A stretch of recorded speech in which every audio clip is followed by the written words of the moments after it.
নমস্কার বন্ধুরা, আপনারা দেখতে পাচ্ছেন 11 মূর্তি। এই 11 মূর্তি আপনাদের কেমন লাগছে?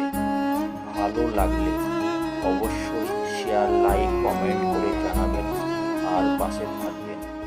এই 11 মূর্তি আপনারা কে কে দেখছেন অবশ্যই কমেন্ট করে জানাবেন। এই 11 মূর্তি ইন্ডিয়ান কারেন্সিতেই দেখা যায় বা নোটে দেখা যায়। আপনারা কে কে দেখেছেন? কারেন্সিতে যে 11 মূর্তি আছে সেই ছবিগুলোই এখানে মূর্তি করে রাখা আছে।